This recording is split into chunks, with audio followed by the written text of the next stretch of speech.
Miss Ollie Tyler, Mayor of Shreveport. Hey, Miss Ollie, thank you for joining us on KEEL this morning. How are you today? Good morning, Robert. How are you? Okay, so in 2004, the Blight elimination team was legislatively created by the city of Shreveport.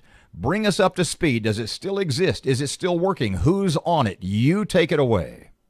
Well, thank you so much, Robert and Erin. And I've had with me, some of my staff members who certainly work with, elimination of trash and blight in our city.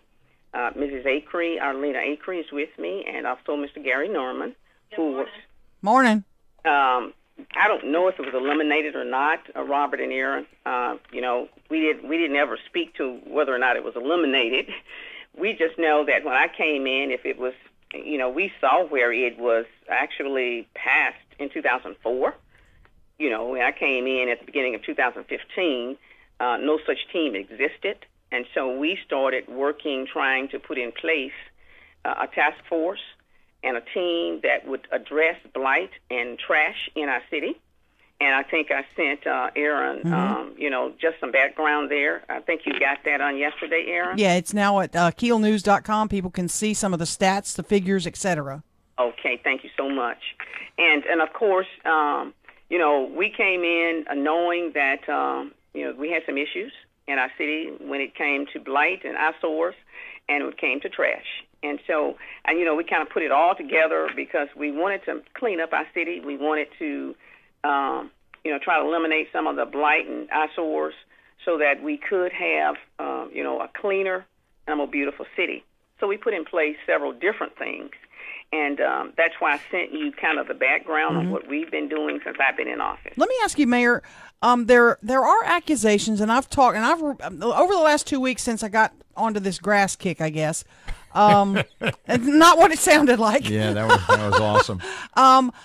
There are accusations that Shreveport leaders, those who are doing this work, care more about nicer neighborhoods and don't care as much about the inner city. Can you address that? Well, I sent you the stats, Erin, and you can see for yourself what we've done throughout the city of Shreveport. Mm-hmm.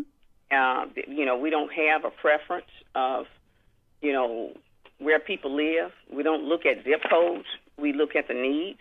And if you'll look even at the metrics that I sent to you, that's why we do the metrics, so Sure. that people can actually see what we do every year. Some of those areas that are very, very needy, and, look at District 8 for an example. If you look back under our Public Works Property Standards Division data report, Right. We did, over 5,000, different kinds of violations and citing and grass cutting and care of premises, inoperable vehicles last year. Whereas in District B, we only did 3,000.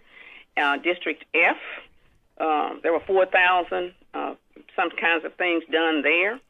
That's more, and those two districts are more than we've done in any other district. Can we do better, Mayor? I'm sorry? Can we do more? Can we do better? You know what? We can do more if we get everybody on board. And I think we talk with everybody in the different community neighborhoods. And I'll ask Ms. Acree to talk a little bit about the task force that she's been leading. They used to meet monthly. Now they meet as needed. I think they've met twice this year. But it does take everybody. And I said in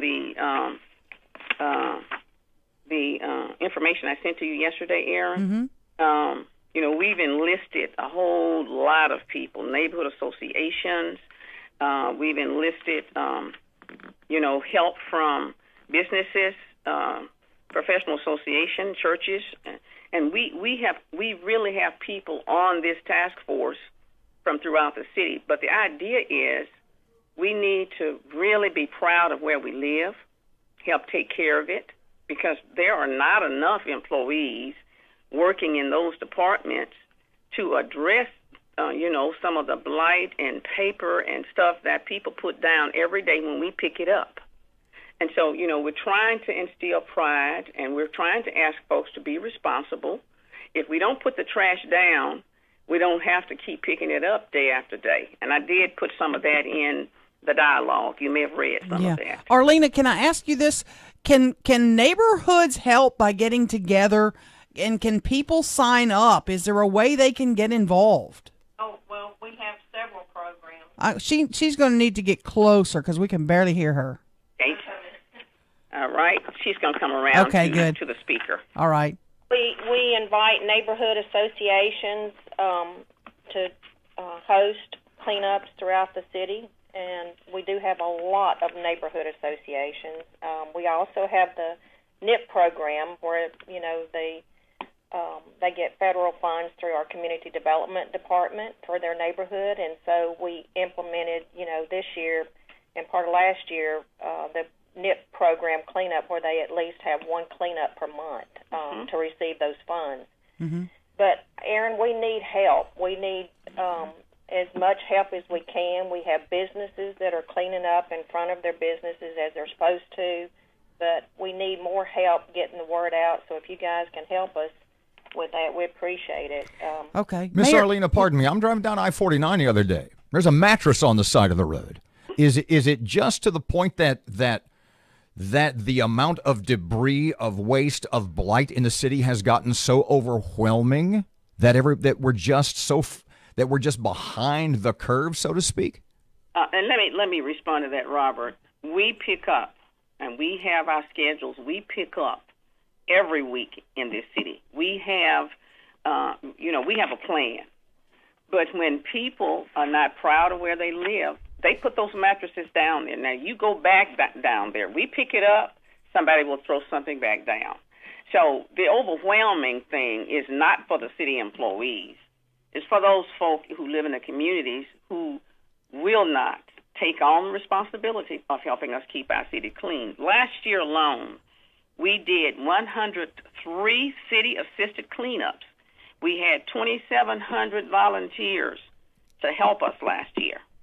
We have put together a task force that have partners like Shreveport Green, and I think you're familiar with that organization, Erin.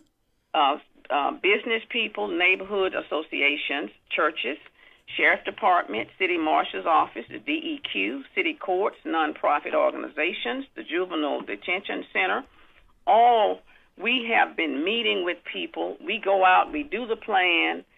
Last year we implemented, as Arlena said, we put in some criteria on the neighborhood investment program. They have to do monthly cleanups in their neighborhoods to qualify to get the funds now. But it's a strategy that we're trying to get down into the different neighborhoods so people will care about where they live. Mayor, let me, real quick, we're about up against the clock. Grass cutting. I was a little bit upset on, and I know my dates because I did it, May 31st. Yes. I see 6-foot-tall grass on 3132. The whole route, all the way from Linwood all the way around. That was 10 days after the Miss USA pageant. Well, and let me say can you explain that? We had just cleaned it up. We don't have enough funding. Erin, and I don't remember just how many miles of streets we have in this city. Gary, I don't know if you know that, but we have a rotation. 3132, of course, is a state highway. They give us some funding, and I think Mike Wood probably talked to you. He told me that he had spoken to you. Yeah, we talked, yes. And when we get back around to when we get through doing hundreds and hundreds of miles of grass cutting, this time of the year the grass is growing. I know you know that. You bet. And by the time we get back around there, it's grown up again. 6 feet tall? That Johnson grass really grows, and it grows fast. But we deliberately go out there trying to make sure we can take care of it. And, we do have the rotation. It just isn't. We just don't have enough contractors that qualify to help us do it every week. We can only do it, every so many days. Mm-hmm. And so, Gary, are you familiar with that schedule? I probably should have had Mike, but did Mike talk to you about it? Yeah, Mike told me. Mike told me you did it every 2 weeks, and I just can't believe that was mowed 2 weeks prior. I was just like, either somebody's lying to Mike, or it didn't get done properly, and I was like, somebody needs to check on it. That's what I said. Like Ronald Reagan said, trust but verify. Yeah, well, I understand, but you said 2 weeks. You said 10 days after the Miss USA, and I know it was cut coming up to the Miss USA. Yeah, I understand, but I find it really weird that it's 6 feet tall 10 days after the pageant. I don't know if it was 6 feet tall. Erin, did you go out there and measure it? I absolutely did. I went out and stood in it, and it was 6 inches above my head, and I stand 5'6", and there's video. Miss Ollie, she pulled I a pulled chunk a of that chunk out of by it. the roots, brought it back to the studio, and it was taller than me, and I am 6 feet even. Okay, well, you know, we just have to do a better job. We're doing all that we can, but we're going to deliberately push to do a better job. We have even put extra funding into that department to get, contractors to come in to help us with some of the interstate and some of those main thoroughfares. And, we're out there, but we're going to be out there even more.